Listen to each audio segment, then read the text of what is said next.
ইরানে সরাসরি হামলার হুমকি দিয়েছে মার্কিন প্রেসিডেন্ট ডোনাল্ড ট্রাম্প। এরপরেই ইরান হুঁশিয়ারি দিয়ে জানিয়েছেন, যদি তেহরানের বিরুদ্ধে ওয়াশিংটন সামরিক হস্তক্ষেপ করে তবে মধ্যপ্রাচ্যে অবস্থিত মার্কিন সামরিক ঘাঁটিগুলোতে পাল্টা হামলা চালানো হবে। ডোনাল্ড ট্রাম্প ইরানের জনগণকে চলমান সরকার বিরোধী বিক্ষোভ চালিয়ে যাওয়ার আহ্বান জানিয়ে সহায়তা আসছে বলে ঘোষণা দেন। এই প্রেক্ষাপটে মধ্যপ্রাচ্যে অবস্থিত মার্কিন ঘাঁটিগুলোর কৌশলগত গুরুত্ব আলোচনায় এসেছে। কাতারের দোহার বাইরে মরুভূমি এলাকায় অবস্থিত আল উদেইদ এবার বেস মধ্যপ্রাচ্যের সবচেয়ে বড় মার্কিন সামরিক ঘাঁটি। প্রায় ২৪ হেক্টর আয়তনের এই ঘাঁটিতে ১০,০০০ মার্কিন সেনা আছে। মার্কিন নৌবাহিনীর পশ্চিম নৌবহরের সদর দপ্তর মধ্যপ্রাচ্যের এই দেশটিতে। এই বহরের দায়িত্বের মধ্যে রয়েছে পারস্য উপসাগর, লোহিত সাগর, আরব সাগর এবং ভারত মহাসাগরের অংশবিশেষ। এটি মধ্যপ্রাচ্যে মার্কিন নৌ উপস্থিতির অন্যতম প্রধান কেন্দ্র।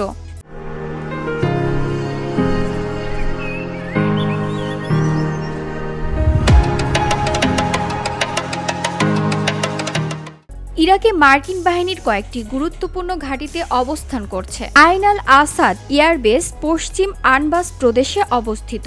২০২০ সালে জেনারেল কাসেম সোলেইমানি হত্যার প্রতিরোধ হিসেবে ইরান এই ঘাঁটিতে ক্ষেপণাস্ত্র হামলা চালায়। এরবিল এয়ার বেস উত্তর ইরাকে কুর্দিস্তান অঞ্চলে অবস্থিত। এটি প্রশিক্ষণ, গোয়েন্দা তথ্য আদান প্রদান এবং লজিস্টিক সমন্বয়ের একটি গুরুত্বপূর্ণ কেন্দ্র। আম্মান থেকে প্রায় ১০০ কিলোমিটার উত্তর পূর্বে আজরাকে অবস্থিত মোয়াফাক আল সালতি এয়ারবেসে মার্কিন বিমান বাহিনীর ৩৩২তম এয়ার এক্সপেডিশনারি উইংস অবস্থান করছে। এখান থেকে লেভান্ত অঞ্চল জুড়ে বিভিন্ন সামরিক অভিযান পরিচালিত হয়। ২০২৪ সালে সৌদি আরবে প্রায় ২৩২১ জন মার্কিন সেনা অবস্থান করছিল। তারা সৌদি আরবের সঙ্গে সমন্বয় করে বিমান ও ক্ষেপণাস্ত্র প্রতিরক্ষা কার্যক্রম পরিচালনা করে। রিয়াদ থেকে প্রায় ৬০ কিলোমিটার দক্ষিণে অবস্থিত প্রিন্স সুলতান এয়ারবেসে প্যাট্রিয়ট মিসাইল ও থার্ড প্রতিরক্ষা ব্যবস্থা মোতায়েন রয়েছে।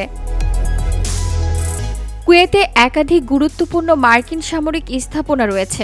ক্যাম্প আরিফজান মার্কিন আর্মি সেন্ট্রালের ফরওয়ার্ড সদর দপ্তর। ক্যাম্প বুয়েরিং ২০০৩ সালের ইরাক যুদ্ধের সময় স্থাপিত হয়।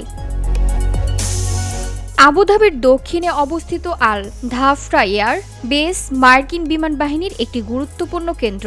এটি আইএস বিরোধী অভিযান এবং গোয়েন্দা নজরদারি কার্যক্রমে গুরুত্বপূর্ণ ভূমিকা রেখেছে। তুরস্কের আদানা প্রদেশে অবস্থিত ইনসিরলিক এয়ারবেস যুক্তরাষ্ট্র ও তুরস্ক যৌথভাবে পরিচালনা করে। এখানে মার্কিন পারমাণবিক অস্ত্র মজুত রয়েছে। বর্তমানে তুরস্কে প্রায় ১৪,০৬৫ জন মার্কিন সেনা মোতায়েন রয়েছে। VOD Bangla news desk.